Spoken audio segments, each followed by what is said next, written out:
Semangat inovasi. Nah, sekarang kita melihat apa itu data lake ya.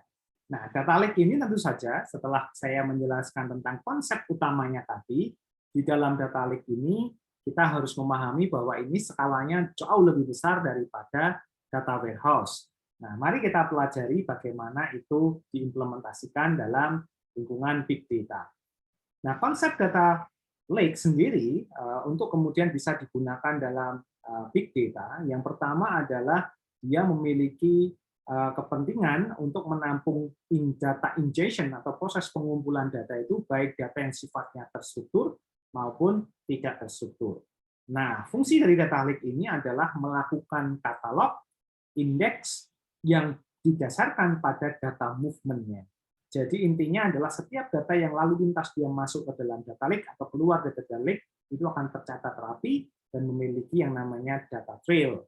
Dan kemudian yang berikutnya adalah data lake ini mempunyai fungsi untuk menyimpan, mengamankan, dan memproteksi data dari unlimited scale. Nah, jadi berapapun data nanti yang tertampung di situ, hopefully itu bisa kemudian tetap operasional, tidak mengganggu operasional dari organisasi.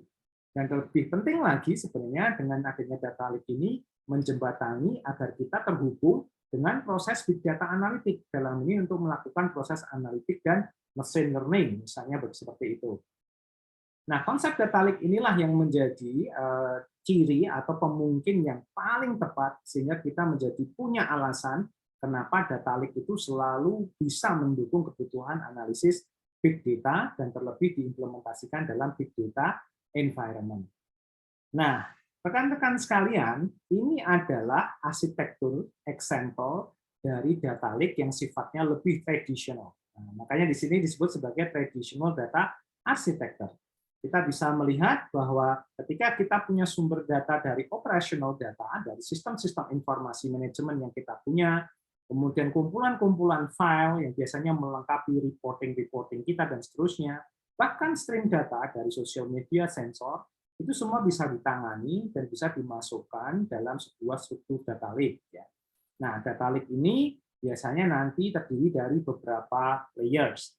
Tentu saja karena kita berada di dalam lingkungan big data lake disiapkan dalam fondasi Hadoop Distributed File System, yaitu diletakkan dalam komputer-komputer yang terdistribusi.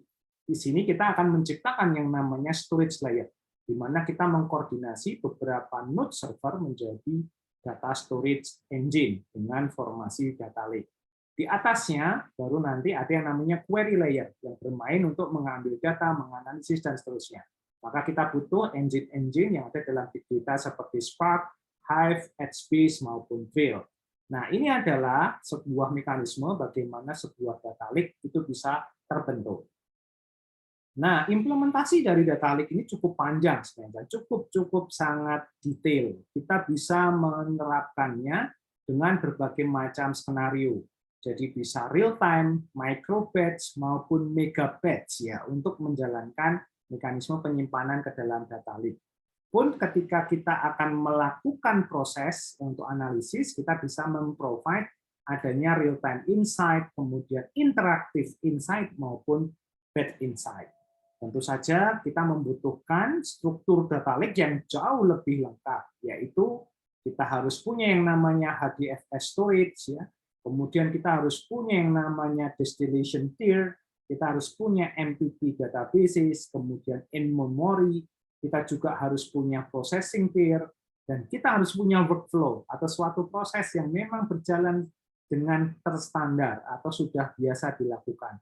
Dan tidaklah kalah penting, kita juga harus punya data management service, kemudian punya audit and policy management, dan tentu saja kita bisa memonitor sistem yang berjalan itu.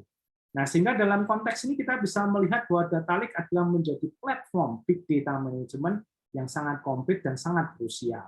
Nah, ini biasanya teman-teman harus memperhatikan benar dalam organisasi besar atau perusahaan-perusahaan yang cukup serius dalam penggunaan big data management, biasanya investasi dalam data lake atau data management ini menjadi sangat serius. Dan biasanya nilai investasi selalu akan berfluktuatif di sini karena sangat menyesuaikan dengan teknologi yang akan digunakan.